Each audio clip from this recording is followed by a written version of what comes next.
Eu convido os irmãos a abrirem a palavra de Deus. No primeiro livro dos Reis, nós vamos ler capítulo 19. Nós vamos ler até o versículo 14. Primeiro Reis 19.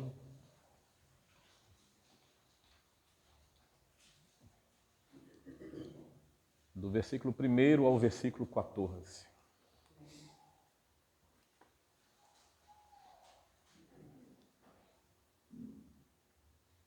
Amém? Assim nos diz a palavra do Senhor.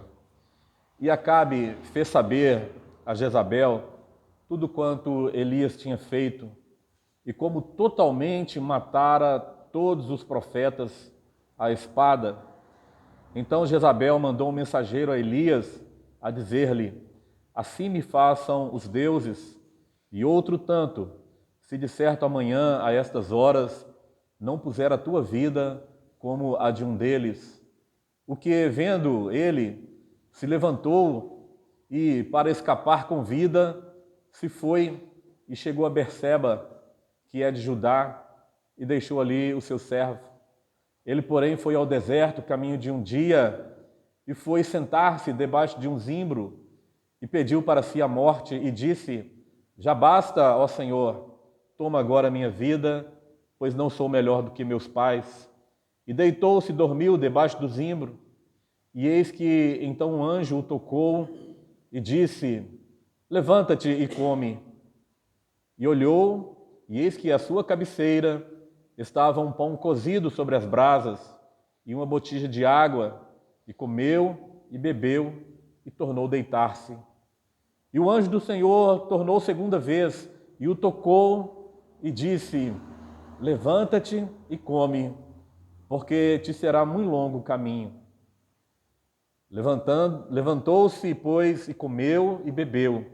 E com a força daquela comida, caminhou 40 dias e 40 noites até Horebe, o monte de Deus.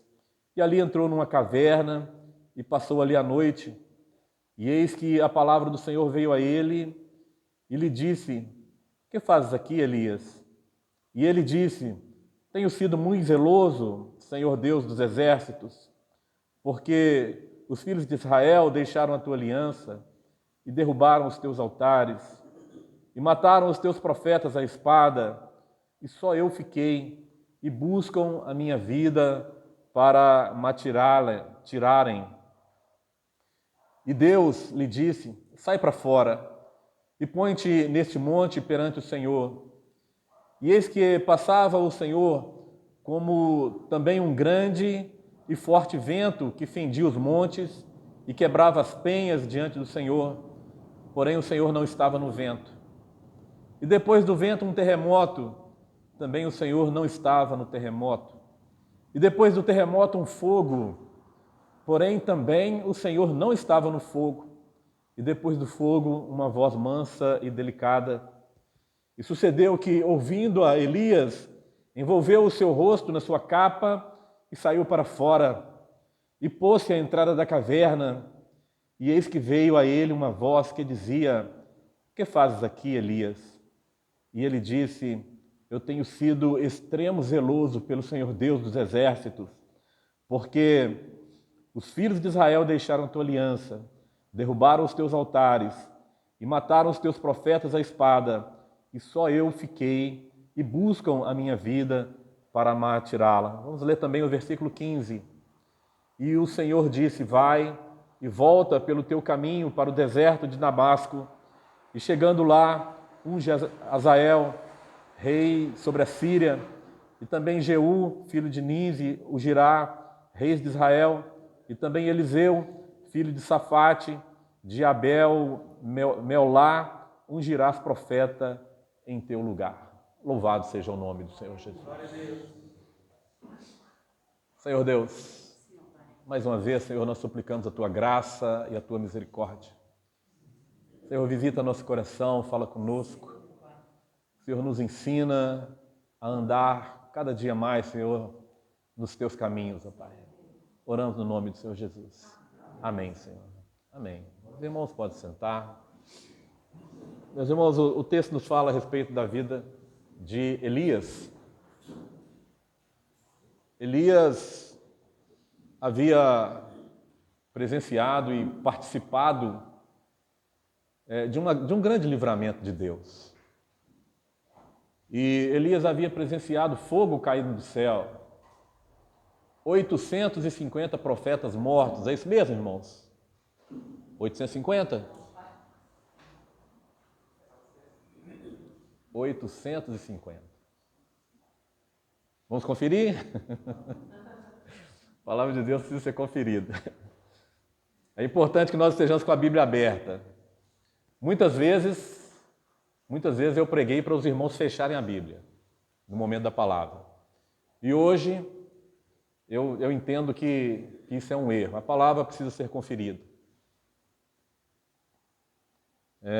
Vamos ver quando Elias se encontra com Acabe e faz essa proposta para Acabe.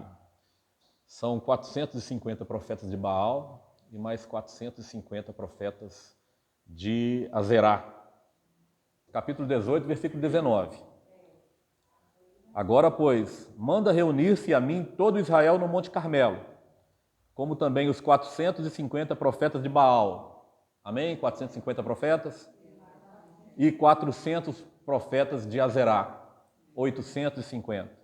E reuniu os profetas no Monte Carmelo.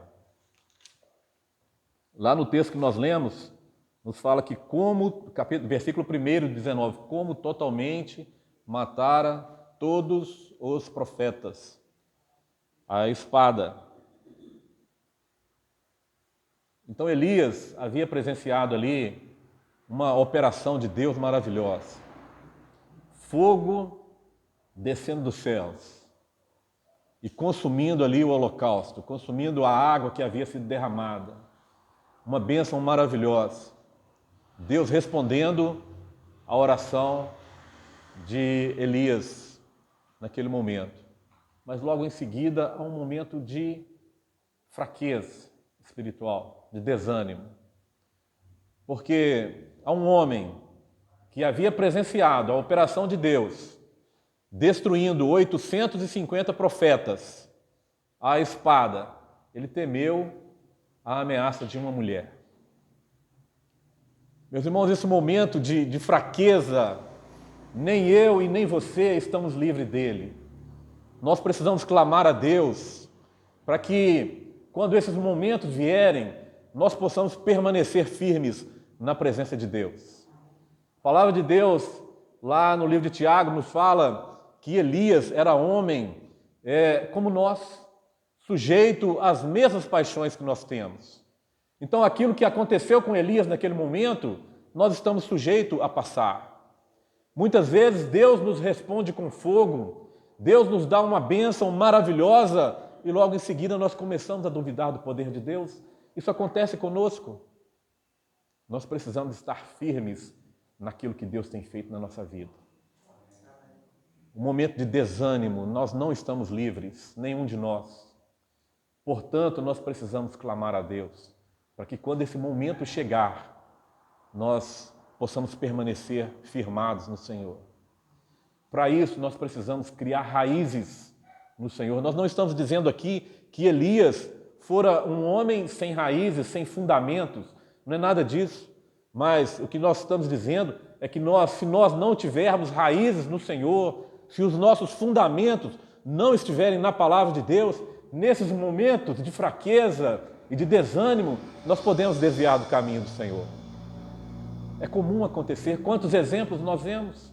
Hoje a irmã orou por pessoas que estiveram no nosso meio, que experimentaram da bênção de Deus, viram as suas orações sendo respondidas e hoje estão distantes do Senhor, porque faltou criar raízes, assentar alicerces. A palavra de Deus nos fala da casa que é construída sobre a areia e a casa que tem o seu alicerce sobre a rocha. A grande diferença é que uma suporta as tempestades e a outra não, mas as tempestades vêm para as duas casas. Então, assim como Elias passou por aquele momento de desânimo, de fraqueza, nós também estamos sujeitos a passar. A grande diferença é se nós estamos firmados no Senhor. Elias teve aquele momento, eu às vezes costumo dizer que Elias estava até com depressão, né? Tamanha foi a carga, a pressão do rei e da rainha ali sobre a sua vida, que ele, me parece, que ele começou a entrar em depressão. Primeiro ele tenta se isolar. A palavra nos fala que ele vai e já deixa por ali o seu moço, aquele que o ajudava, aquele que estava sempre ao lado dele. Muitas vezes poderia até fortalecê-lo com uma palavra, com uma oração naquele momento. Mas a primeira atitude de Elias foi se isolar.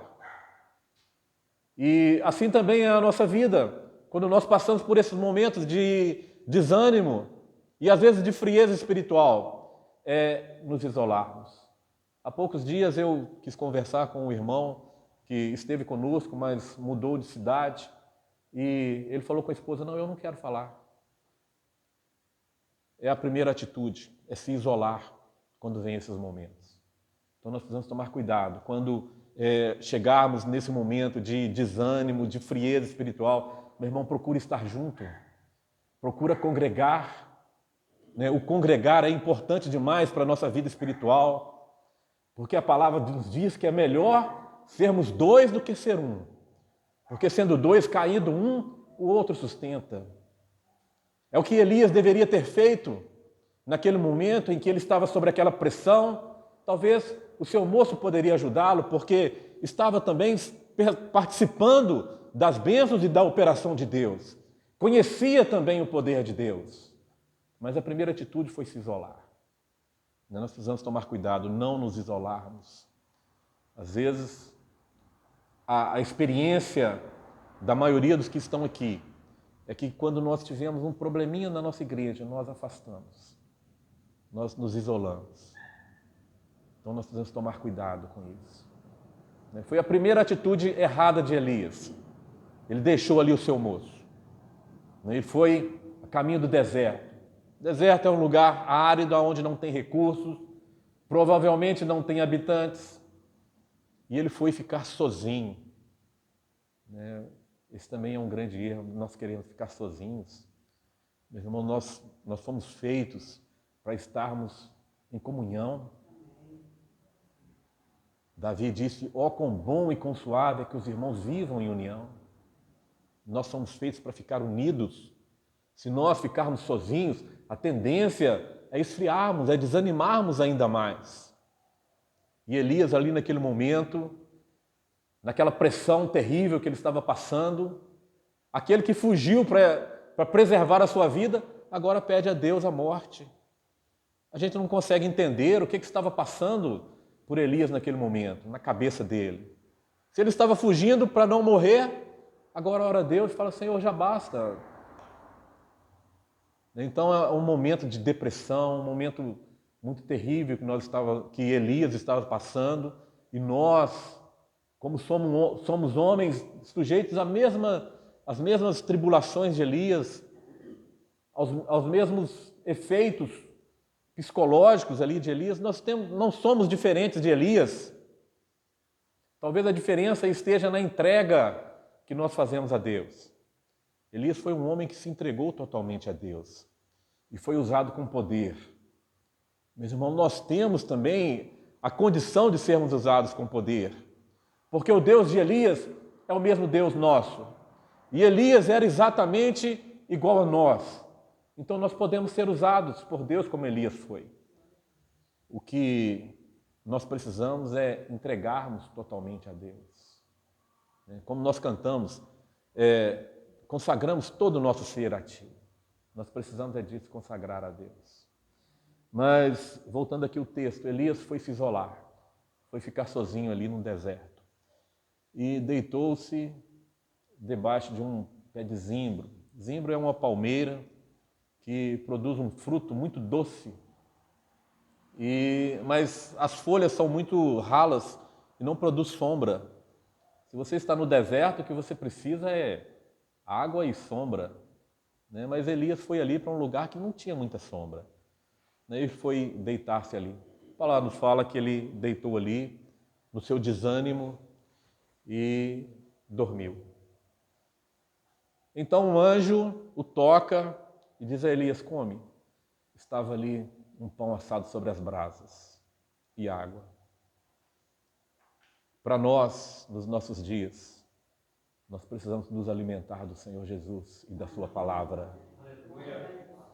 Jesus é o pão vivo que desceu do céu. É o nosso alimento. Nós precisamos nos alimentarmos do Senhor Jesus e da sua palavra. Estava ali o pão assado sobre as brasas e água. E a palavra nos fala que Elias se alimentou e dormiu novamente. Eu ouvi um pastor há alguns dias dizendo que é bíblico tirar um cochilo depois do almoço. Amém. E quando ele dormiu ali, depois da refeição, o anjo toca novamente e diz: come e bebe, porque muito longo te será o caminho. E aí esse mesmo pastor diz que é bíblico repetir também o almoço. E foi uma ordenança do anjo. Mas o certo é que Elias se fortaleceu naquela palavra, naquela comida. Meus irmãos, e nós, a nossa vida espiritual, ela só se fortalece se nós nos alimentarmos do pão vivo que desceu do céu. Bendito é o nome do Senhor. Elias, ele se fortaleceu ali, daquele alimento, e a palavra nos fala que ele caminhou 40 dias e 40 noites, até o Monte Horebe, o monte de Deus. E a palavra nos fala que ali naquele monte, Deus se revela a Elias. E diz a Elias: Elias, o que fazes aqui? O que você está fazendo aqui? Quando Deus faz essa pergunta para Elias, nós entendemos que não era para Elias estar ali. É como nós, às vezes, dizemos para o filho, né? O que você está fazendo aqui, menino? Foi o que Deus quis dizer para Elias: Elias, o que você está fazendo aqui? Meus irmãos, nós temos um trabalho a fazer e muitas vezes nós tomamos a direção errada. Nós nos fortalecemos, nos alimentamos do Senhor e Deus tem um plano a cumprir na nossa vida, mas muitas vezes nós tomamos a direção errada. Elias caminhou 40 dias e 40 noites até o Monte Horebe. E a pergunta de Deus para nós hoje é: o que nós estamos fazendo aqui? Não que nós estejamos no lugar errado como Elias, mas qual que é o propósito de nós estarmos na presença de Deus? O que é que nós viemos buscar na presença de Deus? Elias, então, ele responde ao Senhor: Senhor, eu tenho sido muito zeloso pelo Senhor Deus dos exércitos. É o versículo 10. Porque os filhos de Israel deixaram a tua aliança, derrubaram os teus altares, mataram os teus profetas à espada, só eu fiquei e buscam a minha vida para atirarem. E Deus então dá uma ordem a Elias: sai para fora. Meus irmãos, o momento não é de nós ficarmos dentro da caverna. Às vezes nós estamos dentro da igreja e presenciamos as bênçãos de Deus, sentimos a presença do Senhor, Deus fala ao nosso coração. Quantas vezes nós choramos na presença do Senhor aqui dentro, mas o Senhor quer que nós saiamos. Há vidas que precisam experimentar essa bênção de Deus lá fora. E Deus fala para Elias: Elias, sai para fora e põe-te neste monte perante o Senhor. E eis que passava um forte vento que fendia os montes e quebravam as penhas. Os irmãos já presenciaram um vento assim? Eu não consigo imaginar. Um vento que quebra os montes, que quebra pedras. Mas a palavra nos fala que Deus não estava naquele monte. Muitas vezes nós vemos um movimento tão grande, às vezes dentro das igrejas, uma bagunça terrível, e nós podemos afirmar com toda certeza: Deus não está naquele vento. Às vezes são ventos de doutrinas, Deus não está naquele vento. E depois do vento, um terremoto, E Deus também não estava no terremoto. E depois do terremoto, um fogo. Tem uns por aí que diz que tem sapatinho de fogo, não é isso? Deus não estava no fogo. Mas quando Deus fala, a palavra nos fala que a sua voz é mansa e suave. Louvado seja o nome do Senhor Jesus. Bendito é o nome do Senhor. E sucedeu, e o Senhor também não estava no fogo, e depois do fogo, uma voz mansa e delicada. Versículo 12. E sucedeu que, ouvindo a Elias, envolveu o seu rosto na sua capa e saiu para fora e pôs-se à entrada da caverna. Meus irmãos, nós precisamos reconhecer a voz de Deus. Aleluia. Muitas vezes Deus não está nos movimentos que nós vemos por aí. Deus não está no fogo, na gritaria, nos terremotos. A voz de Deus é mansa e delicada. Ela fala diretamente ao nosso coração. Nós precisamos estar sensíveis a ouvir a voz de Deus. Porque quando Deus fala, traz uma paz, traz um consolo, traz um conforto e nos revigora. Bendito é o nome do Senhor. E Deus repete então a pergunta: que fazes aqui, Elias? O que você está fazendo aqui, menino? Não é o seu lugar aqui. E Elias disse: eu tenho sido extremo zeloso ao Senhor, Deus dos exércitos, porque os filhos de Israel deixaram a tua aliança e derrubaram os teus altares, mataram os teus profetas à espada, e só eu fiquei e buscam a minha vida para tirar. Às vezes nós lemos esse versículo e achamos que é igual ao outro, né? Uma desculpa que Elias estava dando. Mas nós vemos que aqui Elias ele se exaltou um pouco mais. No primeiro versículo ele diz que eu tenho sido muito zeloso. Agora nesse ele usa a palavra extremo. Ou seja, não tem ninguém mais zeloso que eu. Mas naquele momento Elias estava desanimado, pedindo ao Senhor a morte. E como assim? Muitas vezes nós queremos nos justificar diante de Deus. Senhor, eu não fiz por causa disso. Ou Senhor, eu fiz por causa daquilo. Meus irmãos, eu estive no ministério de um pastor que ele dizia: com Deus não tem conversa. E eu concordo plenamente. Com Deus não tem conversa, porque Ele conhece o nosso coração. Ele conhece o intento do coração do homem. Qual que é o motivo das coisas que muitas vezes nós queremos esconder? Qual que é o motivo? Por que eu estou aqui? Eu estou aqui porque eu tenho uma pendência aqui com alguém, ou eu tenho uma busca ao Senhor. E muitas vezes nós queremos esconder, mas Deus conhece o seu coração. Deus sabe todas as coisas. Não adianta nós queremos nos justificarmos diante de Deus. O que nós precisamos é confessar diante de Deus. É diferente. Uma justificativa é você querer se eximir da culpa. Agora, uma confissão é você assumir a sua falha. Senhor, eu errei. Perdoa-me. Essa é a confissão, é isso que Deus espera de nós. Deus quer que nós nos confessemos a Ele. Deus não quer desculpa da nossa parte. Senhor, eu sou extremo zeloso. Não tem ninguém em Israel mais zeloso do que eu. Quando Deus espera de nós, é uma confissão: Senhor, perdoa, porque eu estou longe dos teus caminhos. Senhor, perdoa, porque eu não estou onde o Senhor queria que eu estivesse.